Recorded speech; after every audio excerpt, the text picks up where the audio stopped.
It's recording. Hey, Hi. how are you? I'm doing well. How are you? Yeah, hanging in there, no complaints. Very Hold nice. on, let me adjust my makeup here. Okay. What's new? How's life?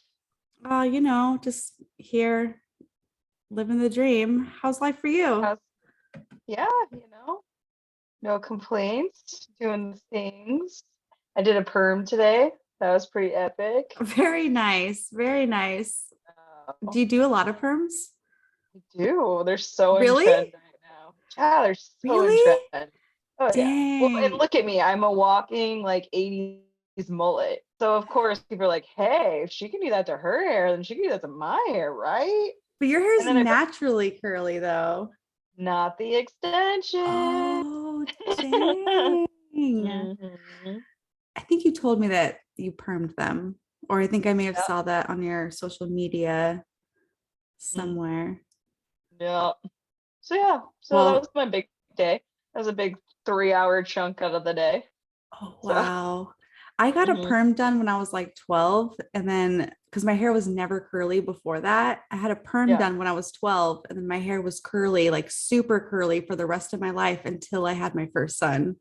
And then No that's when I shit. that's when I started having trouble with my curls. That's why I flat ironed my hair to this day because they have never ever been the same since then. So it's just super weird, like chemical stress and then like hormonal stress.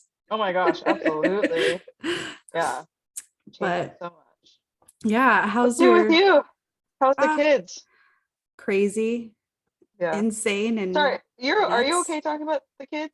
Or do Yes. you Oh, okay, okay. definitely. Definitely. Okay. I'm never used to talking about myself. So I always like deflect and I'm like, let's talk about you. Yeah. Yeah. Yeah. That's our good deflector self there. I'll usually answer back with a question.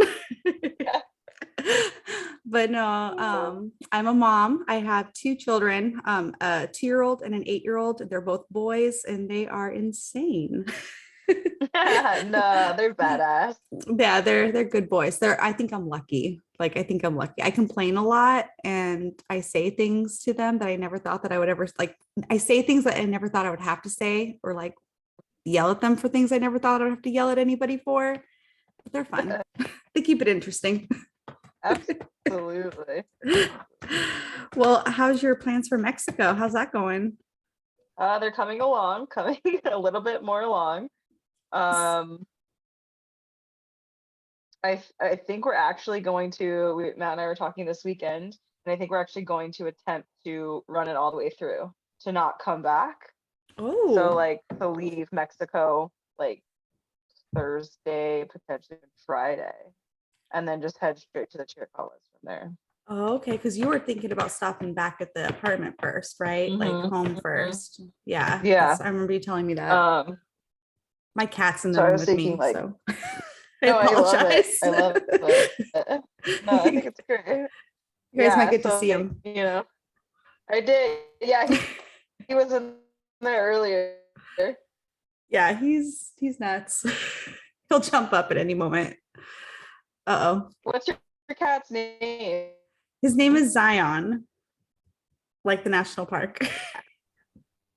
What's your cat's name? Zion. Oh yeah, that's right. Okay. Yeah. Like You said that episode one the national park. He's like too. like a tiger. Yeah. Oh my. Yeah. Well, should we Let's go. Little Miss Nobody. What the hell? yeah, Oh wait, that no, we're not talking about that yet. no, yeah, well, we are kind of. It's just a really unfortunate name. It's just like, you know what I mean? But today is the tale of two cold cases and how they became one cold case because it is still an open case. They've never found the killers. They are still the abductors, killers. They are still maybe still out there. The case is also 62 years old. So this happened in 1960. So we're going to go back a little bit. So if they're still alive, they're still out there. they should be brought to justice because this is absolutely fucking horrific. It is incredibly sad, and let's get into it. We're gonna go and to start off too. I don't want to start off in Arizona. I kind of want to go back to like the beginning because we do know who she is now because she was identified a couple weeks ago, actually. Let's go back to the beginning. A beautiful little girl named Sharon was born on September 6th, 1955, to Lupe Gallegos. She has two older siblings. Her father was a soldier and had left the family while she was still a baby. Her family was not financially well off, but despite their hardships, they were all extremely close, and were really happy together. They liked being with one another. Sharon was described as a feisty and happy-go-lucky kid. She liked to help her mom.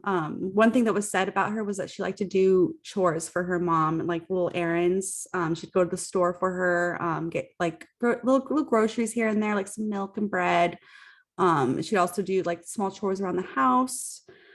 Just something I'd like wanted to throw in there about her. Just a really helpful little kid. Because I mean, I'd love my 8-year-old to, offer to help with anything. That's pretty sweet.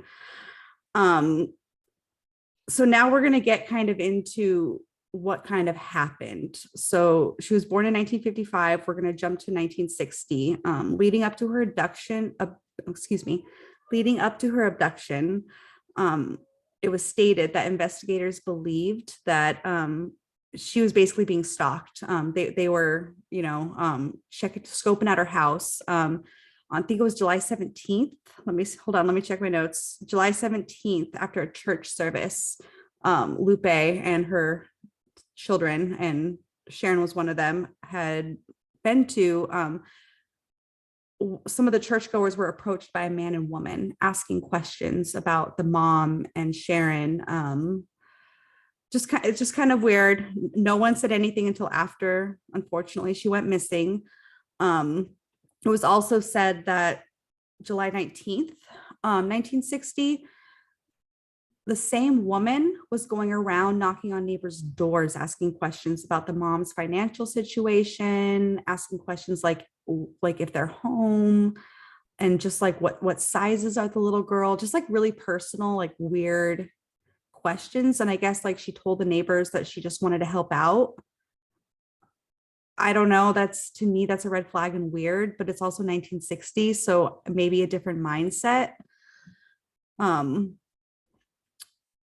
it was also like her mother also reported to, within like after she was abducted, that in this time, she had also stopped doing those errands for her mother. She started having a fear of going outside alone, and had said that there was a green car that scared her. So that's fucking nuts. So July 21st, 1960, at about 3 p.m., little Sharon was abducted from an alley near the home of her grandmother, where she had been playing with her cousins. The children told investigators that the woman offered her candy and new clothes to get Sharon in the car. When she declined, like a smart girl, the woman began dragging her by the arm, kicking and screaming into an old green, I believe it was a 1950 or 51 Plymouth. Her cousins immediately ran inside and told her mom. Police were involved right away, and the search began. But sadly, their plan to block the New Mexico-Texas border was the wrong move, as she was never found. Or was she? Due to some not so great police work. She had to remain a Jane Doe, and even worse, she got the name Little Miss Nobody for 62 years. It was a typical warm day on July 31st, 1960, when Nevada school teacher Russell Allen was rock hunting near a remote desert area next to a wash near Congress, Arizona. He saw something that didn't quite fit with the landscape. Sadly, he found the remains of Sharon Lee Gallegos. This puts us at 10 days since her abduction from her home in New Mexico. The medical examiner determined that her remains had been in the wash for about a week. Her remains were in a severe state of decomposition and also had been badly burned. Due to this, a cause of death has never been determined. Investigators in Arizona first believed she was between 6 and 8, but later revised this due to her having all of her baby teeth.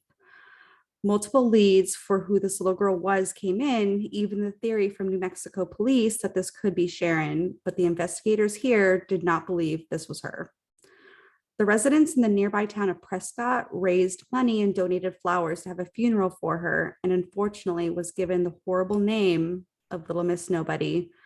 News reports at the time said that local radio personality Dave Paladin, and his wife stood in for the parents for this young girl during the funeral ceremony. And I took a quote too from that from Dave that he gave to a newspaper in Prescott. In quote, "I guess I just couldn't stand to see a little child buried in," but hold on, we're gonna edit that. Let me go again. I found a quote from Dave Paladin. Hold on, how do I want to do this? I say in quote, to quote, I quote, and I quote, and I quote. That's what I say. Okay. You can say whatever you want, girl. It's your podcast. So I grabbed a quote. I shouldn't be laughing. I feel so horrible, but I also am like, you're an idiot. Well, we're just working our way through it. So I found a quote from Dave Paladin that he gave to a Prescott newspaper, and I quote, "I guess I just couldn't stand to see a little child buried in Boot Hill," end quote. The Yavapai County case went cold until 2015 when her remains were exhumed to get DNA samples. It was not immediate. The Texas DNA company Othram raised money for these costly specialty tests that had finally identified the little girl. So it was a couple weeks ago when it became like public knowledge of who she was. Her mother has passed, but she does have a few living relatives alive today. Her would-be nephew, or her nephew, Ray Chavez, who was born 5 years after she disappeared, stated he and his family had never given up hope in finding her. He spoke at the press conference the day after she had been ID'd and thanked investigators for never giving up hope. "We were amazed," in quotes, I quote, "We were amazed how the people rallied around her. Thank you for keeping my aunt safe and never forgetting her," end quote. Wow. And that's where that's where we're at. So they still have no leads on what happened, like who killed her. Just No. Probably that couple. Yep, that couple. Multiple people stated that they saw them, but it's never like this case keeps me up at night. Like this was one of the cases I originally like heard about when I started looking into Arizona cases, and I was like, wow, I just want to know what happened.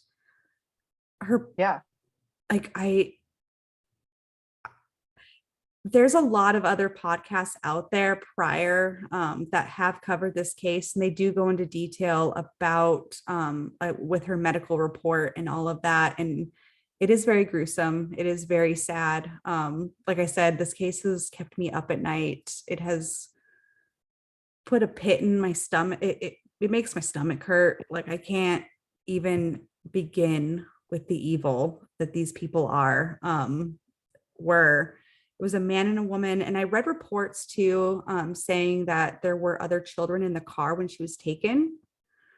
But I don't know if that was ever confirmed really anywhere, or if that was just kind of hearsay. Because of some of the news reports I have recently been looking at never stated that. So I'm not positive that's the case, but I mean, what the fuck? Like that just makes me think more, like there's so many things that run through my head on this. And she was found 10 days after her abduction. 10 days. The medical examiner said that she must have been there for about 7. So that means they literally went straight for the Arizona border, straight for it, and went straight through Arizona, because Congress is kind of like eastern Arizona, right? Like it's kind of on the Uh, east side of things. So, or not east, but west. It's on the west side of the state. Let me look So it up on my map real quick so I can show YouTube. I took some pictures. I was like map questing it or like Google mapping, I guess, nowadays. So it's like well, you're over there. So But I feel like there's like so many other Congress, places. Phoenix. Oh, I just showed where I live. That's not good. Yeah. And Phoenix is like central kind of too. So I feel like it's on more on the west side. So they got through like most of the state. I just want to know what It's on happened. the northwest side. I just want to know what Yeah. happened. It's so Well, and strange to why me. come to Arizona, That's what I mean. right? Like, and to leave her like in Congress, like, I mean, obviously I wasn't around in the 1960s, but I know that Congress is a very small town. Like, Right. I don't like extremely small, one like a passing So maybe through they kind of town. right. So maybe they were just dumping the body there Oh my on the way to gosh. Mexico or something. Oh my gosh. It really, we're going to have a good palate cleansing episode next Yeah. week. A Yeah. happy one. A happy, yeah, a happy one, maybe kind of spooky. Oh my God. They seriously, like, looking at this map, they could have gone through That's what I was So trying to they could have do went earlier. through like Wickenburg, Blythe, Yuma, Mexico. So they would have been in Mexico within 2 hours of dumping the body. Wow. Depending on how far, you know, they said they found it in a creek, but Yeah. like, is that like how far off a road did they actually dump the body? So it was stated that it was a really remote area, like super Okay. remote. Like I would Yeah. with that being stated, like because like you and I, like we go overlanding and stuff like that. When I hear Right. remote, like I think they Yeah. were in like a little sedan, like a Plymouth, you know what I mean? Like, you Yeah. know? And So they could yeah, have, like, maybe the end of a Forest Service road. right. Yeah. Um, yeah, And like, but how come? Okay, I mean, I guess they found out that they were in a Plymouth. Because I'm like, well, like tracks, but I guess after that long of time, you there can't was a really narrow it partial down. no, and there was a partial boot print found next to her body as well, but it was never, I don't really think anything was ever done with it. And at the beginning of this, I stated that it was sloppy police work. I don't really know if it was sloppy police work. I just get really agitated. And I feel like at first they were like, no, this little girl's too old. But then once they were like, oh no, she has all of her baby teeth, why would they not revisit the fact that it probably could be Sharon? Like Right. that's what bothers me. And then also I saw reports stating that the reason why they were able to ID her was because of the pristine condition of the evidence. I think it's because they exhumed her body and took her DNA and put it against her nephews. Like that, I mean, I don't really think that that's keeping evidence pristine in any way. Like I don't really, Yeah, I mean, what they did more than what normal people would do, or like, I I mean, don't really know what that means. isn't that your job to, Yeah, to yeah. And when again, once it came out that she fully had full baby teeth and that she was younger than they we originally thought, it should have been seriously considered that this could have been Sharon. Um, yeah, I I just get so upset thinking about it. right. But So I mean, I again, guess in the 1960s, there was a lot of kids that went missing, and yeah, that they just didn't think. They thought that she would be in New Mexico. They didn't think Arizona. yeah. And they Like were New thinking they were, Mexico to Mexico, not New Mexico, Arizona, yeah. Well, and Mexico. they blocked If off the that's where, I mean, Texas. and that's just assuming. Yeah, and they blocked off the Texas border too, of New Mexico, like the New Mexico Texas border. So they didn't even consider Arizona as like a or Mexico, I guess either, because Mexico's right there. We're all border states. Um, I don't know. Right. To put all your eggs in one basket, I guess. Nuts. It's so sad. They rolled the dice. It really is. I feel like it's a super short episode tonight, kind of a deal. Yeah. But I feel like Mhm. that's really all I got on it. Okay. I didn't want to go into I detail. skipped over. Yeah. Yeah. No, absolutely. I mean, I don't think. I mean, if people want to know that information, I think there's more information out there, and they can do their own research There is. I on wasn't that. too keen on pulling the medical exam and all of that, the medical examination, the autopsy type of a thing, just because she was badly burned. And there are other podcasts that go into detail about when she was still unidentified, that go more Yeah. into detail. It's heartbreaking. It really is. Maybe another time we can dive back into this, or maybe if they can solve it, we'll dive back into it and discuss more in depth about the autopsy and the findings in that nature. But for now, I'm going to keep it sweet and short because it's gruesome. Yeah.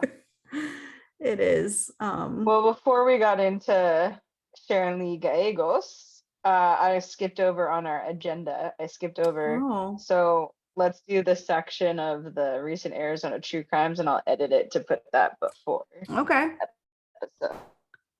So, I don't know how you want to start that section, but so in recent Arizona true crime news. So, do you have anything recent that's been happening here? Arizona true crime news? Any recent updates on Well, I anything? think so. There's that shooting at Westgate not too long ago Yeah. Was anyone at injured? Tangier Kid? Outlets. Mm-hmm. I don't know. Let's see what the latest update on that is. But I know it just started over a social media beef. What? Yeah, it was a social media uh situation. Oh my God. I know, that's so weird. Like, What is what do you wrong with got? people? I mean, I get clout, yo. You gotta get that clout.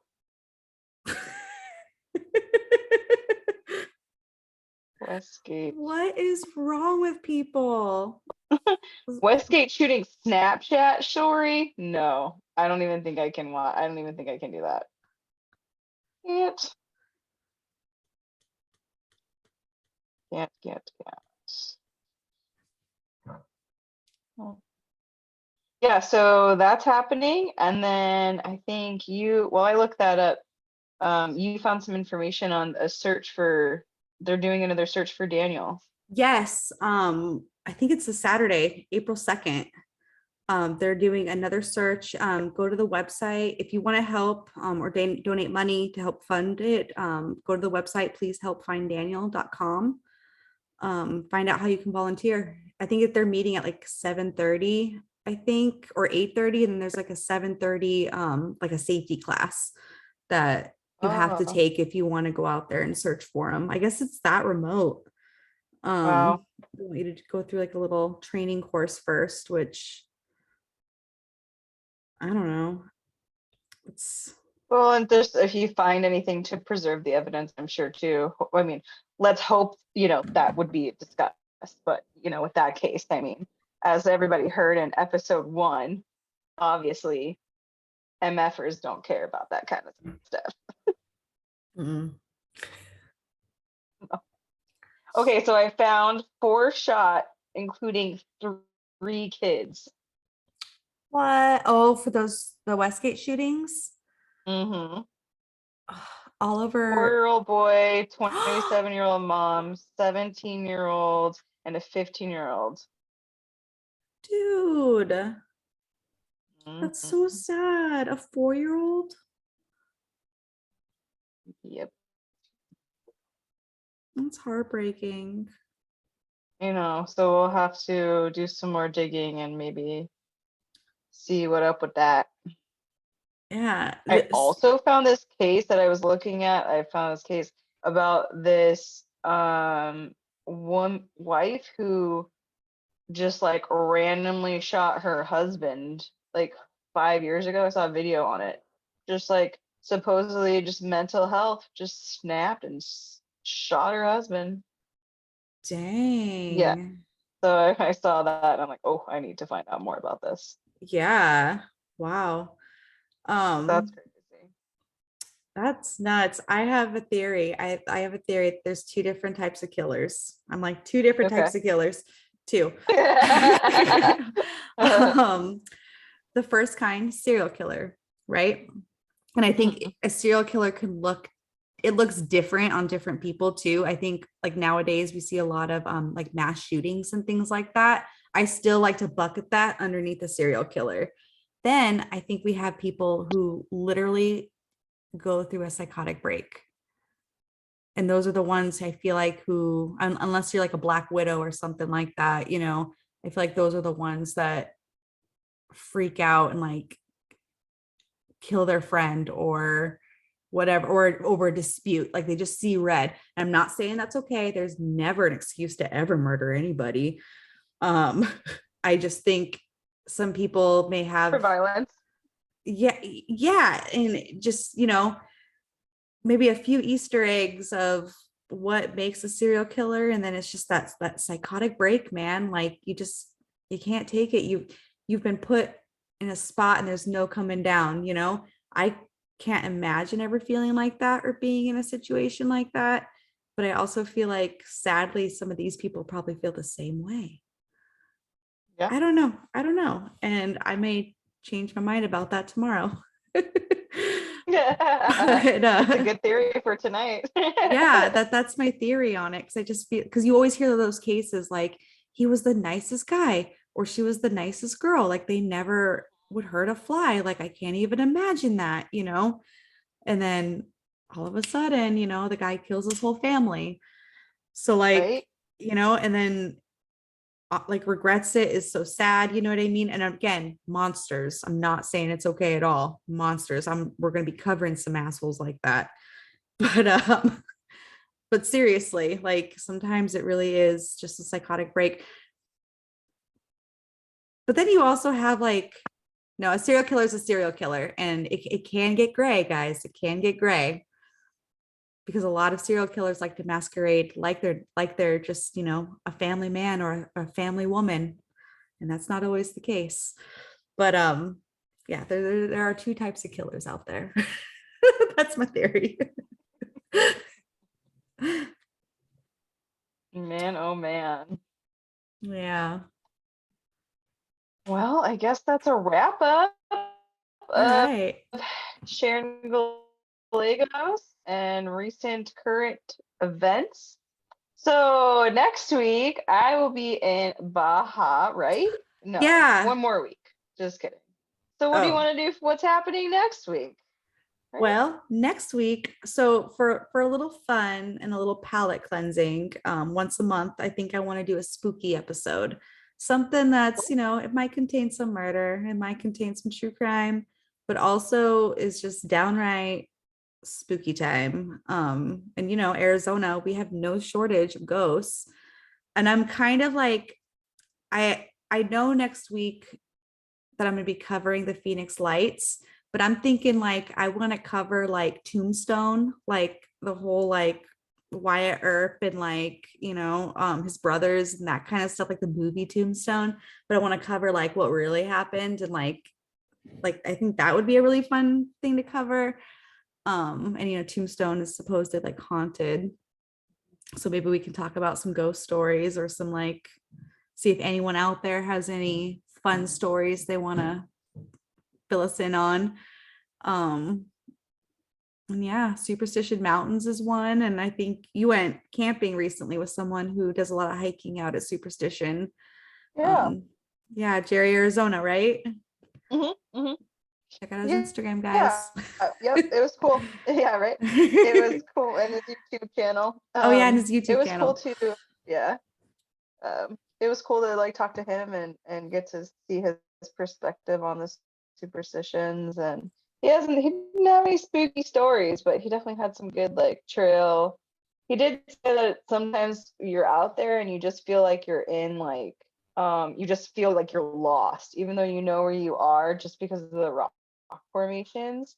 It just like plays tricks on you. He did say that. I've heard So that. that, yeah, that does kind of play into a lot of that missing person thing, right? Because a lot Oh of those yeah. people, there's been a lot of people who have gone missing out there, and then they get found, and that's what they say. They're like, I just got turned around and I didn't even know how. So Right. Right. And I there's some can't wait to theories do more. behind that. Yeah, right? Yeah. There's Can't wait to do more about that. yeah, it'll be a good one. It'll be a good one. I'm really excited Yeah. about it. But yeah, I think next week I'll be doing the Phoenix Lights. Okay. Yeah, I'm really excited about that. Can't wait. Aliens and UFOs and all that good Spooky stuff. spookies. Yep, in our big Arizona sky. So Look up, fun. guys, look up. And All let's get right. lost. Get lost, guys. We're out. Peace. Peace out, guys.